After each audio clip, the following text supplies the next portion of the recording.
अस्सलाम वालेकुम dear students, क्या हाल है। तो जैसा कि आपको पता है कल हमने किया था पास्ट परफेक्ट टेंस एक्टिव से पैसिव कैसे बनाए जाते हैं, ठीक है।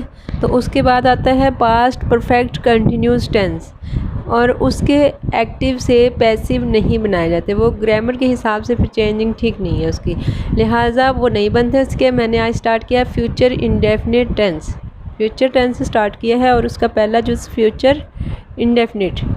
तो फ्यूचर इंडेफिनिट टेंस को एक्टिव वॉइस को पैसिव वॉइस में कैसे बनाना है, ये सीखने के लिए आप जल्दी से मेरे चैनल को सब्सक्राइब कर लें, बेल आइकन को प्रेस कर लें ताकि हर नई वीडियो आपको मिल सके और ये भी आप अच्छे से देख सको।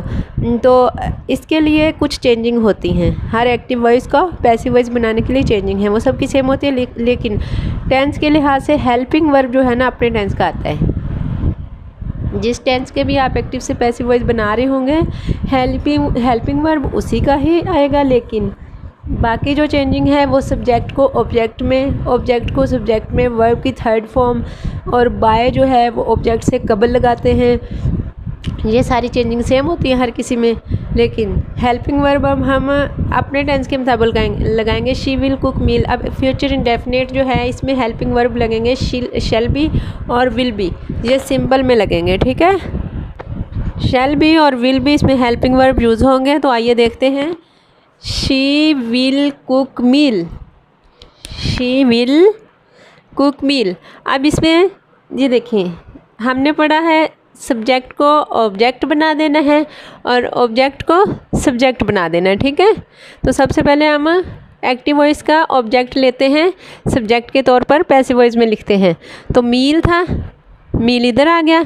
अब मील के साथ विल आएगा जो शैल आएगा, ये हमें देखना होगा। तो मील के साथ विल आएगा, क्योंकि अगर हमारे पास इधर जो है सब्जेक्ट शैल वी या आई बना तो हम शैल लगाएंगे, अदरवाइज़ विल लगाएंगे, ठीक है। अब मील है, मील के साथ विल आएगा, तो विल बी कौन सा शैल या विल में से देखना है कौन सा है, तो लेकिन बी तो सबके साथ है, मील विल बी, ठीक है। नेक्स्ट वर्ब की थर्ड फॉर्म लगाएंगे, कुक था फर्स्ट फॉर्म में तो कुकड आ गया थर्ड फॉर्म में।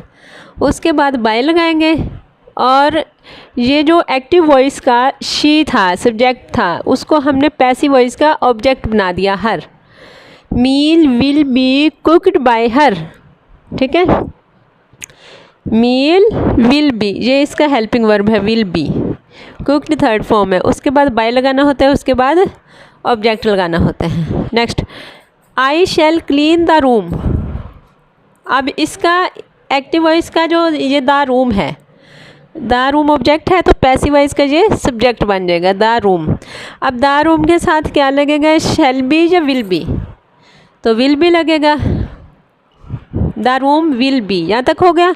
अब वर्ब कौन सा यूज़ हुआ था, क्लीन फर्स्ट फॉर्म थी और हमने लेनी है क्लीन की third form cleaned, the room will be cleaned, ठीक है। उसके बाद बाय, बाय के बाद मी कहाँ से आया, आई था, आई हमारे पास एक्टिव वॉइस का सब्जेक्ट था तो पैसिव वॉइस का इसने ऑब्जेक्ट बनना था। आई की ऑब्जेक्टिव हालत होती है मी, तो कैसे बना, the room will be cleaned by me, ठीक है। द रूम आगे विल बी जो इसका हेल्पिंग वर्ब आ गया, फिर वर्ब की थर्ड फॉर्म आ गई, उसके बाद बाय आ गया, उसके बाद ऑब्जेक्ट आ गया। Next they will take tea. अब इसमें दे विल टेक टी में ये टी जो है वो ऑब्जेक्ट है तो ये पैसिव वॉइस का सब्जेक्ट बनेगा, टी इधर आ गया। टी विल बी, टी के साथ भी विल बी लगेगा, विल लगेगा तो विल बी आ गया। टी विल बी, टेक की थर्ड फॉर्म टेकन, उसके बाद बाय और दे की दे इधर सब्जेक्ट था उधर जाके ऑब्जेक्ट बनेगा ना, तो इसकी ऑब्जेक्टिव हालत क्या होगी, दे की them, tea will be taken by them, ठीक है। Tea will be taken by them. Next है you will not play hockey, ठीक है। यू विल नॉट, अब इसमें ये सिर्फ चेंजिंग है, नोट लगा के, नोट का इस्तेमाल कैसे करना है ये भी बताती हूँ। आपके हेल्पिंग वर्ब होते हैं शैल बी और विल बी, इसमें क्या आएंगे helping verb, shall not be और विल नॉट बी, नॉट दरमियान में आ जाएगा, शैल बी और विल बी के दरमियान में नॉट आ जाएगा। हेल्पिंग वर्ब अब हम लगाएंगे शैल नॉट बी। तो कैसे बनेगा, you will not play hockey था ना, तो हॉकी हमारा जो था वो इधर सब्जेक्ट बन जाएगा, और हॉकी के हिसाब से शैल या विल में से क्या आना है, विल, तो will not B.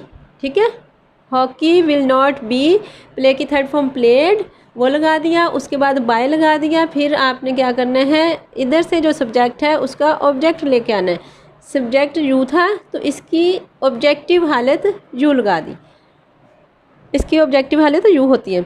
Hockey will not be played by you, hockey will not B. अब ये देखिए विल बी नहीं लगाया हमने, कहाँ पर नॉट लगा दिया, दरमियान में, विल बी के दरमियान में नॉट लगा दिया।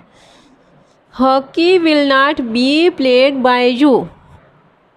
नेक्स्ट, अगर हमारे पास है he will not drive the car, इसमें फिर नॉट का इस्तेमाल हुआ है, नेगेटिव बन गया, तो इसका भी सेम इसी तरह से जैसे ये वाला किया है हॉकी वाला, he will not drive the car. The car इसका ऑब्जेक्ट था, वो सब्जेक्ट के तौर पर आ जाएगा। द कार के हिसाब से शैल विल में से विल लगेगा, लिहाजा विल लगा दिया, तो विल नॉट बी। यहाँ तक हमारा हेल्पिंग वर्ब पूरा है, the car will not B.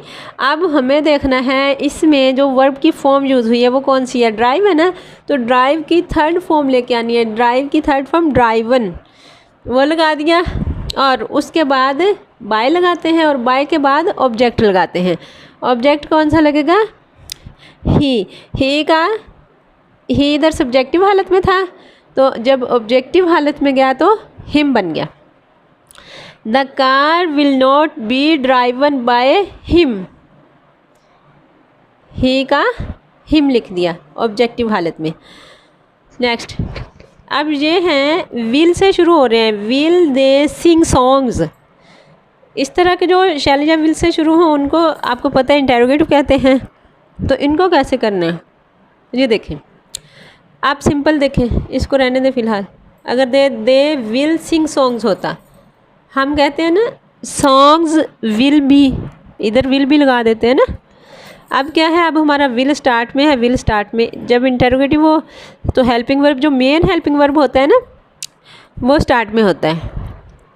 तो अब इसमें विल जो था वो हेल्पिंग वर्ब है, वो स्टार्ट में आ गया, तो जब हम इसको पैसिव में लेके जाएंगे वो इधर भी स्टार्ट में ही आएगा। ठीक है ना, ये देखिए इसमें हमारा ऑब्जेक्ट क्या था, they will sing songs, songs था, तो हम क्या लगाएंगे, विल सॉन्ग्स। सॉन्ग्स के हिसाब से विल आता है ना, लिहाजा विल लगा दिया। अगर सॉन्ग्स इधर कोई इस तरह का वर्ड होता, आई जब वी होता, तो फिर हम इधर शैल लगाते, अब विल लगेगा। विल सॉन्ग्स बी तो है ना, शैल बी और विल बी या शैल बी, हमारा था विल बी, हमने लगा दिया, बी अपनी जगह पर ही रहेगा। ठीक है, इसको किधर नहीं लेके जाना, इसको इधर ही रहने देना है, सिर्फ विल बाहर आएगा। Will songs be. अब सिंग था, हमारी वर्ब की जो फॉर्म यूज़ हुई थी सिंग है, तो सिंग की थर्ड फॉर्म क्या होगी, संग। विल सॉन्ग्स बी संग। ठीक है, यहाँ तक हो गया। आगे आएगा बाय, और उसके बाद जो हमारा इधर से सब्जेक्ट था उसकी ऑब्जेक्टिव हालत क्या बनेगी, दे की them. Will songs be sung by them. ठीक है, will songs be sung by them. इसी तरह will I eat an apple, अब ये भी इंटरोगेटिव है, विल से स्टार्ट हुआ है, will I eat an apple. अब इसका क्या करेंगे, इसका भी विल स्टार्ट में ही रखेंगे, और एन एप्पल जो है वो हमारा इसमें ऑब्जेक्ट था तो सब्जेक्ट बन जाएगा, विल एन एप्पल बी। यहाँ तक हो गया। ईट की थर्ड फॉर्म ईटन होता है, उसके बाद बाय लगाते हैं, फिर इधर से हमारा सब्जेक्ट क्या था, आई, तो आई की ऑब्जेक्टिव हालत है me. Will an apple be eaten by me. ठीक है, will an apple be eaten by me. बाज़-औक़ात ऐसे भी होते हैं कि नेगेटिव इंटरोगेटिव इकट्ठा ही हो जाता है, नॉट भी यूज़ हो जाते हैं इंटरोगेटिव के अंदर ही। अब फिर कैसे बनेंगे, जैसे अगर हम इसको देखें, विल दे नॉट, अगर इधर नॉट लिखा होता, will they not sing songs, फिर हमने नॉट को किधर लगाना था, फिर नॉट बी से पहले लगाना था इधर, बाकी सारा सेम आना था। Will songs not be sung by them, ठीक है। ये देखें बाकी किसी चीज़ में कोई चेंजिंग नहीं हुई ना। नॉट जो है वो बी से कबल आ जाएगा। किसी भी सेंटेंस में कोई भी सेंटेंस हो जिसको इंटेरोगेटिव नेगेटिव इकट्ठा आ जाए तो फिर उसमें नॉट हम किधर लगाएंगे, बी से पहले लगाएंगे, लेकिन सब्जेक्ट के बाद, ठीक है। Will songs not be sung by them, ठीक है। रूल्स याद रखा करें, फिर आपको आसानी से इसका पता चल जाएगा कि ये कैसे कैसे हो रहे हैं, ठीक है। अल्लाह हाफ़िज़। दुआओं में याद रखिएगा, अपना ख्याल रखिएगा।